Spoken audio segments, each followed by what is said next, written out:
let's get straight to our top story. Another major shakeup at the White House. Steve Bannon, President Trump's powerful chief strategist, is out. He's already back on the job this morning at Breitbart, the influential right-wing news site. Overnight, Bannon spoke to the New York Times saying, quote, "I think I can be more effective fighting from the outside for the agenda President Trump ran on, and anyone who stands in our way, we will go to war with." The key words right there, the agenda the president ran on. Does this mean Bannon could take on the president himself if Trump veers away from his campaign promise? Overnight, the White House releasing new pictures of the president meeting with his national security team at Camp David. Here's a group shot, and here's a shot of the president conferring one-on-one with Vice President Mike Pence. This morning, the president is back at his golf club in Bedminster, New Jersey, up and tweeting this morning saying, quote, "I want to thank Steve Bannon for his service. He came to the campaign during my run against crooked Hillary Clinton. It was great," end quote. ABC's David Wright has more from Bedminster. David, good morning to you. Good morning, Paula and Dan. This morning, the White House is regrouping without Steve Bannon. He is, of course, the conservative firebrand who is credited with injecting a strong note of populism in Donald Trump's message, helping him win the White House. Well, today, Bannon is on the warpath, back at Breitbart News, and vowing to become Bannon the Barbarian. After his abrupt ouster as the president's chief strategist, Steve Bannon wasted no time getting back to being a populist firebrand. "I feel jacked up," he told the Weekly Standard. "Now I'm free. I've got my hands back on my weapons." Someone said it's Bannon the Barbarian. "I'm definitely going to crush the opposition." Back at Breitbart, Bannon chaired the evening editorial meeting, threatening to take on a role that, during a rare public appearance, he once urged on conservative activists. Hold us accountable. Hold us accountable to what we promised. Hold us accountable for delivering on what we promised. Bannon is making it clear that for now, he'll take aim at what he calls White House Democrats and Republican moderates in Congress, forces that have sought to slow down Trump's agenda. Rusted out factories scattered like tombstones across the landscape of our nation. Looking back at the president's dark inaugural address, which he helped to write, "This American carnage stops right here and stops right now." Bannon said, "The Trump presidency that we fought for and won is over. We still have a huge movement, and we will make something of this Trump presidency, but that presidency is over." Certainly, many of the president's men are gone. This photo shows the original team gathered around the Resolute desk in January, just days after the inauguration, during Trump's first phone call with Vladimir Putin.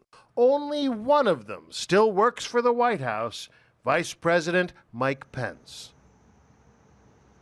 Amazing. One more notable quote from Steve Bannon's interviews overnight. He predicts that we'll be seeing a lot less of the Trump who responded so controversially to Charlottesville, predicting you'll see a lot of constraints and it'll be more conventional. Well, that'll be welcome news to Bannon's critics, but of course he will be there on the outside, agitating hard the other way. Dan and Paula? Yeah, and he's got a big megaphone in Breitbart, no question about it. David, what do we know about exactly why Bannon was forced out? I know there was a lot of reporting that Trump had been harboring resentment ever since February when Time magazine put Bannon on the cover with the headline, "The Great Manipulator." There it is.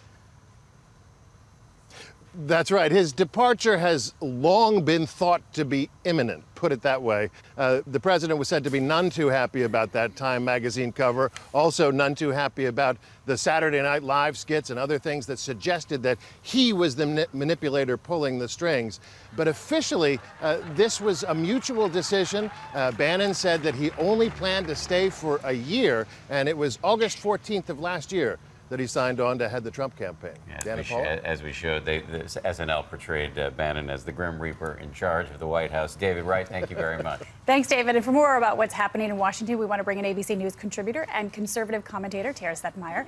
And in Washington, ABC News political analyst Kristen Solstice Anderson. Kristen, I want to begin with you. We're talking about the agenda of the White House, and you have a prominent former campaign strategist for Trump saying that you now have a Republican White House filled with generals and Democrats. So what does Bannon's ouster mean for the White House agenda now, Kristen? I'm not convinced that this means a ton of changes for the White House agenda, in part because Donald Trump was Donald Trump long before Steve Bannon came on the scene. Donald Trump has always been a bit of an immigration hawk, always had these positions on trade that were at odds with the free trade part of the party. So certainly not having Steve Bannon there to walk into the West Wing, to walk into the Oval Office, to whisper in Trump's ear may mean that other voices have more pull. But I'm not convinced that all of a sudden we see Donald Trump walk away from things like immigration and trade that he's talked about since long before Steve Bannon came on the scene. And Tara, for you, back on the agenda, but I mean, Steve Bannon was really behind withdrawing from the Paris Climate Accord, the travel ban. How does this affect the agenda? I think those aspects of the agenda, as Kristen said, won't change because Trump is invested in those things. Those were major campaign promises, particularly on immigration, building the wall. But it is true, the people that he is now surrounded with, the hardcore conservative policy hawks in the White House aren't really there now in the inner circle. The only one really left is Kellyanne Conway and Stephen Miller, perhaps. But there are other fights that are coming up that are really important in September. You have the debt ceiling coming up, the funding of the government. You can't get even to tax reform or anything else until those things, or even health care, until those things are taken care of. So with Steve Bannon on the outside, he is a hardcore ideologue on some of these issues, and he has a huge megaphone, huge platform. He's well funded, and he can wreak a lot of havoc on Trump from the outside by ginning up the base if Donald Trump does not adhere to the same policy agenda that he pushed while he was in the White House. I suspect he'll be using that megaphone to push for funding for the border wall this fall. Absolutely. We mentioned earlier this quote in the New York Times this morning where Bannon says he's going to go to war with anybody who stands in his way. A war against whom? And are there ways in which this could blow back on the president? Sure. The idea that Steve Bannon seems to get off on the idea of political guerrilla warfare should be concerning to anyone. That was part of the concerns for him even being in the White House in a senior position in the first place, because he's very, very pugnacious in the way he approaches things. So going to war, he may say now that he's not going to war against the president, but don't think twice that he won't go to war against Trump if he shies away from that nationalist economic populism that Bannon seems to think got him into the White House. So Donald Trump needs to be careful now that Bannon's on the outside. Kristen, should Trump be worried about Bannon on the outside? Somewhat. I think for the most part, early on, you're going to see these fights be picked against the media, against Congress, which the media and Congress are not very popular with the American people, not very popular with Trump's base.